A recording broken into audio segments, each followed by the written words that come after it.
11월 3일 하나님 말씀 잠언 11장 1절부터 15절까지입니다. 한 절씩 같이 교독하겠습니다. 속이는 저울은 여호와께서 미워하시나 공평한 추는 그가 기뻐하시느니라. 교만이 오면 욕도 오거니와 겸손한 자에게는 지혜가 있느니라. 정직한 자의 성실은 자기를 인도하거니와 사악한 자의 패역은 자기를 망하게 하느니라. 재물은 진노하는 날에 무익하나 공의는 죽음에서 건지느니라. 완전한 자의 공의는 자기의 길을 곧게 하려니와 악한 자는 자기의 악으로 말미암아 넘어지리라. 정직한 자의 공의는 자기를 건지려니와 사악한 자의 자기 악에 잡히리라. 악인은 죽을 때 그 소망이 끊어지나니 불의의 소망이 없어지느니라. 의인은 환난에서 구원을 받으나 악인은 자기의 길로 가느니라. 악인은 입으로 그의 이웃을 망하게 하여도 의인은 그의 지식으로 말미암아 구원을 얻느니라. 의인이 형통하면 성읍이 즐거워하고 악인이 패망하면 기뻐 외치느니라. 성읍은 정직한 자의 축복으로 인하여 진흥하고 악한 자의 입으로 말미암아 무너지느니라. 지혜 없는 자는 그 이웃을 멸시하나 명철한 자는 잠잠하느니라. 두루다니며 한담하는 자는 남의 비밀을 누설하나 마음이 신실한 자는 그런 것을 숨기느니라. 지략이 없으면 백성이 망하여도 지략이 많으면 평안을 누리느니라. 타인을 위하여 보증이 되는 자는 손해를 당하여도 보증이 되기를 싫어하는 자는 평안하니라. 아멘. 이것은 하나님의 말씀입니다.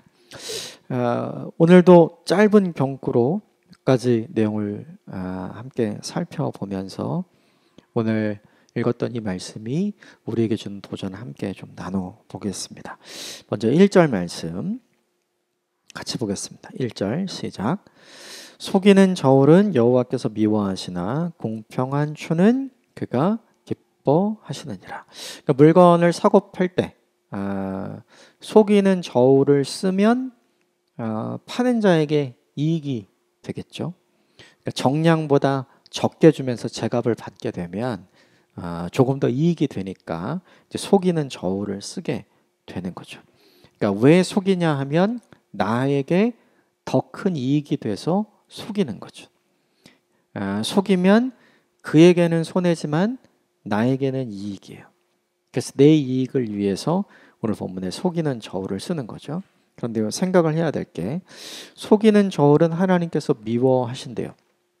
중요한 게 하나님이 미워하시는 자에게 하나님이 주시지 않는 것이 무엇일까를 생각해 봐야 돼요. 하나님이 미워하시는 자에게 하나님이 복을 내려주실까요?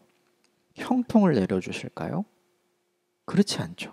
그러니까 이 본문에서 생각을 해야 되는 게 뭐냐면 속이는 저울을 쓰면 내가 만드는 이익은 내가 가져올 수 있어요. 그런데 우리가 놓치는 게 생기는 거죠. 그게 뭐냐면 하나님이 주시는 하나님의 복은 우리가 받지 못하는 사람이 되는 거예요. 그러면 장기적으로 결국 내 인생 전체를 통해서 무엇이 더 유익이고 무엇이 더 손해인가를 생각을 해보면 내가 만드는 이익을 거두는 사람이 되기보다 하나님이 주시는 복을 받는 사람이 훨씬 더 유익한 거죠. 그런데 내가 만드는 유익은 취하지만 하나님이 나를 위해 준비하신 복을 받지 못하는 사람이 되는 건 결국 내 인생 전체를 보면 손해가 되거든요. 그래서 이 본문이 우리에게 알려주는 거예요. 공평한 추를 쓰는 사람은 하나님이 기뻐하시는 자에게 하나님은 하나님의 은혜와 하나님의 복을 허락하신다. 그래서 이 1절 말씀이 우리에게 주는 교훈이 있어요. 그게 뭐냐면 내가 만드는 유익을 얻는 사람이 되기보다 하나님이 우리에게 주시는 복을 얻는 사람이 되는 것이 훨씬 더 중요하다. 그것이 훨씬 더 우리에게 복되다는 걸 이 본문이 알려주는 거죠. 그렇게 하기 위해서 우리에게 필요한 것이 있어요. 그것은 뭐냐 하면 내 이득과 내 유익을 위해서 누군가를 속이지 않는 것, 정직하게 사는 것이 필요한 거죠. 결국 1절은 우리에게 이걸 알려줍니다. 하나님은 정직한 자에게 형통을 허락해 주신다는 거죠. 이 내용은 앞으로도 이제 계속해서 반복해서 나오는 내용이 됩니다. 이거를 오늘 하루 잊지 않으셨으면 좋겠습니다. 잠시 잠깐의 유익보다는 하나님이 우리에게 주시는 영원한 복과 유익이 훨씬 더 우리에게 유익이라는 것 잊지 않고 정직하게 사는 오늘 하루가 되었으면 좋겠습니다. 2절 같이 읽겠습니다. 시작. 교만이 오면 욕도 오거니와 겸손한 자에게는 지혜가 있느니라. 두 가지로 볼 수 있는 것 같아요. 이렇게 어떤 사람이 교만해지면 저 사람 이전에 저렇지 않았는데 이제는 저렇게 되었어. 그러니까 다른 사람들이 그 교만해진 사람을 향해서 오늘 본문에 나오는 것처럼 욕을 하게 되잖아요. 이런 것도 있지만 반대로 교만해진 사람이 사용하는 언어가 달라지기도 하죠. 예전에는 겸손하게 자신을 낮추는 말을 사용하다가도 어떤 자리에 올라가서 그가 교만해져서 사람들에게 하는 말이 바뀌었을 때 그때 교만한 자로부터 안 좋은 말이 나오기도 하잖아요. 두 종류로 볼 수도 있을 것 같아요. 결국 이 본문을 보면 언어 생활이 그가 어떤 사람인지를 보여주는 거죠. 그리고 그의 태도가 그가 어떤 말을 누군가에게 듣는 사람이 되는가를 결정하는 거예요. 이 두 가지를 좀 더 적용해 보면 좋겠어요. 우리가 낮은 자리에 있든지 높은 자리에 있든지 동일하게 겸손한 말을 쓰는 사람이 되면 이런 문제가 전혀 없죠. 그래서 2절 하반절에 겸손한 자에게는 지혜가 있다. 어떤 태도와 어떤 말을 써야 되는지 알려준다는 거죠. 2절 말씀을 보면서 생각나는 게 있어요. 그것은 무엇이냐면 자리가 그를 만드는 것이 아니라 자리가 그를 보여주는구나. 그러니까 낮은 자리에 있을 때와 높은 자리에 있을 때 사람이 다르다면 그 사람이 높은 자리에 가서 변질된 것이 아니라 낮은 자리에 있을 때도 그는 그런 사람이었던 거죠. 근데 그게 낮은 자리에 있을 때는 드러나지 않다가 높은 자리에 올라가서 그게 사람들에게 보여주고 드러나게 된 것 뿐인 거죠. 결국 이 본문이 우리에게 도전하는 것이 있어요. 그것이 무엇이냐면 어떤 자리에 있든지 우리가 우리의 말을 통제하고 우리의 말을 조절하고 우리의 말을 겸손하게 쓰는 것이 너무나 중요하다는 걸 보여주죠. 오늘 하루 동안 교만이 묻어나지 않는 겸손한 말을 누군가에게 하는 사람이 되었으면 좋겠고 그로 인해서 그 말을 듣는 사람에게 욕이 아닌 칭찬과 사랑과 존경을 받는 그런 말을 듣는 저와 여러분이 되었으면 좋겠습니다. 4절 말씀 같이 읽겠습니다. 4절 시작. 재물은 진노하는 날에 무익하나 공의는 죽음에서 건지느니라. 돈으로 무엇이든지 할 수 있는 세상, 이건 예전도 마찬가지고 지금도 마찬가지인 것 같아요. 돈이면 웬만한 문제들 다 해결할 수 있는 상황이 되는 거죠. 그런데 그 돈으로 해결할 수 없는 날이 있어요. 그게 오늘 본문에 등장하는 진노하시는 날, 즉 하나님 앞에 서는 날을 이야기하는 거죠. 돈으로 뭐든지 살 수 있고 돈으로 뭐든지 해결할 수 있게 되는 것 같아요. 그런데 돈으로 해결할 수 없는 것이 우리 인생에 있다는 걸 이 본문이 기억하고 알려주는 거죠. 하나님의 사랑은 돈으로 살 수 없고요. 하나님이 주시는 은혜도 돈으로 살 수 없고요. 하나님이 주시는 능력도 돈으로 살 수 없고 하나님이 주시는 구원도 돈으로 살 수 없어요. 사람이 주는 건 할 수 있어요. 사람의 사랑, 사람의 선의, 또 사람의 능력, 이런 것들은 다 웬만하면 제값 주면, 더 주면 살 수 있는 것들이 많죠. 그런데 하나님께 속해 있는 것들은 절대로 그렇지 않다는 거죠. 진노의 날이라는 거, 우리 인생의 끝지점이라는 것도 사람에게 달려있지 않고 하나님께 달려있잖아요. 그러므로 기억하면서 살아야 한다는 걸 이 본문이 보여주는 거예요. 어떤 인생을 살든지 우리가 하나님 앞에 서게 되는 날이 있음을 기억해라. 하나님 앞에 서게 되는 날이 있을 때 그 하나님의 사랑과 하나님의 은혜와 하나님의 능력과 하나님의 구원을 얻을 수 있는 것은 오늘 본문에 등장하는 재물이 아니라 오늘 본문에 등장하는 공의이다. 그가 하나님을 믿고 인생을 어떻게 살았는가? 하나님을 어떻게 신뢰하고 인생을 살았는가? 그럼 우리 이 본문이 우리에게 도전하는 바가 있다면 이것이죠. 오늘 인생의 목표로 살지 말고 하나님이 우리 인생의 목표가 되어서 사는 것이 우리에게 정말 중요하다. 우리 인생에 많은 것을 가지고 많은 것을 누리는 게 중요하지 않고 그것을 주신 하나님을 기억하고 하나님을 신뢰하고 하나님의 성품을 따라 사는 삶이 우리에게 너무나 중요하다. 이것을 이 본문이 우리에게 보여주죠. 이것을 잊지 않았으면 좋겠습니다. 우리도 인생의 끝이 있어요. 그 진노의 날에 내가 가진 것으로 무언가 하나님께로부터 나오는 것을 살 수 없다는 것 기억하고 내 인생을 하나님이 지켜보고 계심을 기억하면서 내 인생에 무엇을 뿌릴 것인가? 하나님의 성품을 닮은 공의로운 것들을, 하나님의 성품을 닮은 의로운 것들을, 하나님의 성품을 닮은 사랑이 충만하게 심겨지는 인생을 살게 되기를 주님의 이름으로 축복합니다. 7절 말씀 같이 읽겠습니다. 7절 시작. 악인은 죽을 때 그 소망이 끊어지나니 불의의 소망이 없어지느니라.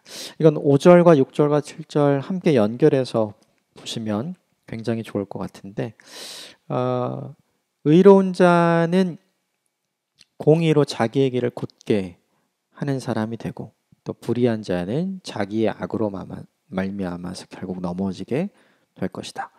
정직한 자의 공의는 자기를 건지게 될 것이다. 4절과 연결이 되어 있죠. 그런데 사악한 자는 자기의 악 때문에 잡혀지게 될 것이다. 그런데 이 본문을 읽으면서 생각이 드는 건 정말 그런가? 이 생각이 드는 거죠. 살다 보면 악한데 굉장히 잘 되는 사람이 있고요.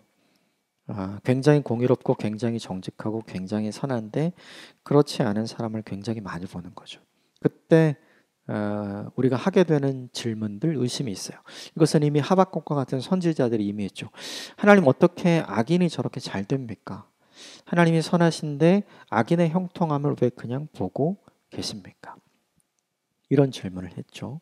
우리도 마찬가지 그런 질문을 해요.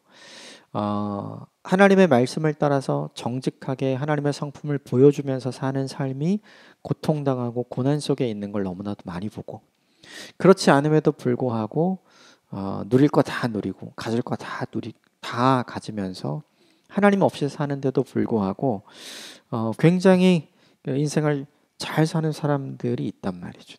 그런 사람들을 볼 때 회의감이 들고 질문이 들기 마련인 거죠. 그런데 이 본문이 우리에게 보여주는 거예요. 그 악인이 죽을 때 소망이 끊어진다. 이것도 4절과 연결되어 있죠. 진노하는 날에 그 인생을 구원할 것은 돈으로 해결할 수 없고 그가 가진 것으로 해결할 수 없다는 걸 보여주는 거죠. 이 본문이 우리에게 주는 중요한 메시지가 있는 것 같아요. 그것은 무엇이냐면 악인의 형통함이 유효기간이 있다는 거죠. 그게 뭐냐면 죽기 전까지. 그런데 죽음 이후에는 악인의 형통함에 대한 소망이 끊어진다. 이렇게 이야기를 하죠. 왜냐하면 하나님께서 그를 뿌린 대로 거두게 하실 것이기 때문에 그래요. 그래서 우리가 살아가면서 이런 사람들 많이 보게 되는 것 같아요. 무죄의 악마들을 많이 보게 됩니다. 저런 사람이 어떻게 저렇게 아무런 어려움 없이 또 아무런 대가를 치르지 않고 저렇게 살아갈까? 그런 사람도 굉장히 많이 보잖아요. 그런데 기억하셔야 됩니다. 그것은 뭐냐면 하나님이 계시기 때문에 하나님이 결코 그대로 끝내시지 않는다는 사실을 이 본문이 우리에게 보여주는 거죠. 그래서 7절에 보면 악인이 죽을 때 그 소망이 끊어지나니 불의의 소망은 없어지느니라. 그러므로 의심하지 말고 믿음이 흔들리지 말고 악인의 형통함 때문에 악인이 무죄함을 받는 것 때문에 부러워하지 말고 의심하지 말고 하나님의 계심을 신뢰하고 믿음의 인생을 살아가라. 이렇게 이야기를 하죠. 이것은 솔로몬의 시대에도 마찬가지고 지금 우리 시대에도 우리에게 꼭 필요한 말씀인 것 같아요. 여전히 우리도 그 질문을 갖습니다. 하나님 저렇게 악한데 하나님 왜 그냥 두십니까? 이런 사람들 많이 있잖아요. 그런데 이 본문이 우리에게 알려주는 바가 있죠. 그것은 유효기간이 있다. 죽음 이후에는 그 소망이 다 끊어지고 사라진다. 그러므로 하나님의 계심을 기억하고 우리는 우리의 인생, 우리의 삶을 공의로 정의로 심고 살아가는 것이 필요합니다. 이 세상을 살아가면서 하나님의 살아계심을 무엇으로 확인할 것인가? 우린 이걸로 자꾸 확인하려고 하는 것 같아요. 악인을 현재 심판하시는 하나님이 드러나면 얼마나 좋을까? 우린 이런 생각하고 있는 것 같아요. 그런데 그것은 현실의 우리의 삶에서 드러나는 것이 아니라 우리가 우리 인생을 마치고 생명을 다한 이후에 하나님 앞에 섰을 때 하나님이 하시는 하나님의 영역이라는 걸 믿고 인생을 살아가면서 흔들림 없이 믿음으로 살아가는 것이 우리에게 필요한 일이죠. 악인의 형통함 때문에 공의로운 자들의 고통과 고난 때문에 흔들리지 않는 하나님의 사람이 되시길 바랍니다. 뭐냐면 하나님이 계시기 때문입니다. 우리 10절 같이 읽겠습니다. 10절 같이 읽읍시다. 시작. 의인이 형통하면 성읍이 즐거워하고 악인이 패망하면 기뻐 외치느니라. 그렇죠. 이런 세상이 되면 좋겠죠. 네, 우리가 생각해 봐야 될 것이 있어요. 내가 오늘 본문에 악인으로 살면 안 된다는 거죠. 내가 잘 안 됐을 때 잘 됐다. 내가 죽었을 때 잘 죽었다. 시원하다. 그러니까 이런 말을 누군가로부터 듣는 인생으로 우리를 만들어 가서는 안 된다는 거죠. 네. 이게 이 본문이 우리에게 되게 중요한 것 같아요. 내가 내 인생을 무엇으로 심을 것인가? 다른 누군가에게 내가 어떠한 모습으로 내 인생을 심는 사람이 될 것인가? 내가 잘 되고 또 내가 형통할 때 함께 기뻐해 줄 수 있는 사람은 사실 내가 어렵고 내가 고난받을 때 함께 위로하고 격려해 준 사람들이 그렇게 하겠죠. 그들에게 이런 것을 심을 수 있는 하나님의 사람이 되시기를 주님의 이름으로 축복합니다. 내 인생을 살아가는 동안 진정으로 나의 기쁨을 기뻐해 주고 나의 아픔을 함께 아파해 줄 수 있는 진정성이 있는 하나님의 사람, 신뢰할 만한 믿음의 사람의 삶을 살아가시길 바랍니다. 우리 12절, 13절 같이 읽겠습니다. 시작. 지혜 없는 자는 그의 이웃을 멸시하나 명철한 자는 잠잠하느니라. 두루 다니며 한담하는 자는 남의 비밀을 누설하나 마음이 신실한 자는 그런 것을 숨기느니라.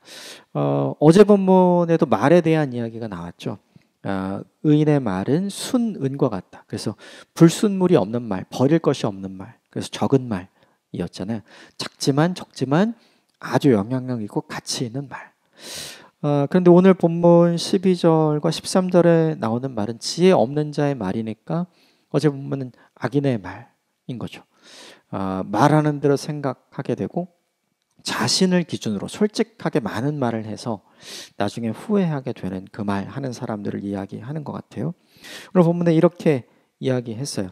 지혜 없는 자는 그 이웃을 멸시하나 명철한 자는 잠잠하느니라. 그러면 지혜 있는 자는 순은과 같은 버릴 것이 없는 영향력 있는 말을 하는 사람은 그 이웃을 멸시하지 않아서 이웃에 대한 이야기를 하지 않는 거죠. 구체적인 예와 해설이 13절에 나와요. 두루 다니며 한담하는 사람이 지혜 없는 사람이죠. 두루 다니면서 많은 곳을 다니면서 누군가의 이야기를 하는 사람. 그 사람은 남의 비밀을 누설하죠. 그런데 마음이 신실한 자, 어제 본문과 연결해서 보면 의인의 말, 지혜로운 자의 말을 하는 사람은 그런 것을 하지 않는 사람인 거죠. 그럼 되게 중요한 게 있어요. 우리가 함께 모여서 무슨 말을 하는가? 모인 사람들의 말이 아니라 그 자리에 없는 사람들의 말을 하는 게 굉장히 위험하다는 걸 이 본문이 우리에게 보여주죠. 그리고 또 하나 우리가 가끔 그런 이야기 하는 것 같아요. 비밀은 너와 나 사이의 비밀이잖아요. 그런데 너와 나 사이의 이야기를 다른 누군가에게 할 때가 있는 거죠. 뭐 선의로 뭐 기도를 부탁하면서 그런 말을 하게 될 때도 있는데 이것도 굉장히 조심해야 될 부분인 거죠. 그 말을 듣고 함께 기도하면서 누군가가 그 말을 원래 했던 당사자에게 이런 이런 일이 있다면서 내가 열심히 기도하고 있어. 좋은 일이지만 그 사람의 입장에서는 이거 우리끼리의 이야기였는데 다른 누군가가 알고 있으면 굉장히 큰 상처와 충격이 될 수도 있는 거죠. 그러므로 중요한 것은 무엇이냐면 우리의 이야기를 하는 사람이 되면 좋은 거예요. 남의 이야기를 하는 사람이 아니라 우리의 이야기를 하는 사람. 더 좋은 건 우리에게 행하신 하나님의 이야기를 하는 사람이 되는 건 훨씬 좋은 거죠. 두루 다니면서 남의 비밀을 이야기하는 한담을 하는 사람이 되기보다 두루 다니면서 우리의 문제를 나누고 우리에게 하나님이 원하시는 것을 나누고 우리에게 하나님이 행해 주신 은혜를 나누는 사람이 된다면 그것은 전혀 하지 말라고 할 이유가 없는 일이 되잖아요. 그래서 결국에 이 본문이 우리에게 가르쳐 주는 게 있어요. 공동체를 위해서 그리고 자기 자신을 위해서는 남의 이야기를 하는 사람이 아니라 자기의 이야기 그리고 하나님의 이야기를 하는 사람이 되는 것이 훨씬 좋다는 거죠. 오늘 하루 내가 어떤 말을 하는지 잘 살펴보고 그 자리에 있지 않은 다른 사람의 말을 하기보단 우리의 이야기, 하나님의 이야기를 많이 하게 되는 오늘 하루가 되었으면 좋겠습니다. 마지막 14절 같이 보겠습니다. 지략이 없으면 백성이 망하여도 지략이 많으면 평안을 누리느니라. 이 지략이라는 말이 사실은 조언, 도와주는 말, 충고 이런 뜻이에요. 그런 게 없으면 사람이 망하게 되지만 그런 게 있으면 평안하게 된다. 생각을 해보면 사람이 내 생각과 내 의지와 내 마음으로만 평안을 얻을 수 있는가? 그렇지 않다는 걸 보여주는 거죠. 그러니까 사람이 자기 생각대로 판단하고 결정하고 선택해서 살아가는 것이 내게는 좋아 보이지만 다른 누군가에겐 굉장히 어리석어 보일 수 있다는 걸 이 본문이 우리에게 보여주는 거잖아요. 그래서 결국 조언을 해주는 많은 사람이 있는 사람이 그것이 없는 사람보다 훨씬 더 좋다. 진심으로 충고를 해주는 사람이 있는 것이 그것 하는 사람이 없는 사람보다 훨씬 더 좋다. 그럼 생각을 해봐야 돼요. 이 세상에서 우리를 향해서 가장 진심을 가지고 계시는 분이 누굴까? 하나님이죠. 하나님. 하나님께서 우리에게 조언하고 우리에게 충고하시는 것이 무엇일까? 기록된 성경의 말씀인 거죠. 그러므로 무엇보다 중요한 게 성경을 자주 보고 성경을 가까이 하는 사람에게 나타나는 것이 무엇이냐면 오늘 본문 14절에 있는 평안이겠죠. 말씀의 사람이 되십시오. 하나님이 우리 인생에 들려주시는 하나님의 조언의 말씀, 충고의 말씀을 겸허히 듣고 받아들이고 또 그것을 우리의 삶에 실천하는 말씀의 사람이 되십시오. 그러면 오늘 본문에 등장하는 내가 만든 평안이 아니라 하나님이 주시는 평안을 누리게 될 줄 믿습니다. 오늘 하루도 몇 가지 함께 나눴는데 이 말씀을 우리 삶에 구체적으로 적용하는 지혜로운 자가 되길 바랍니다. 함께 기도하겠습니다.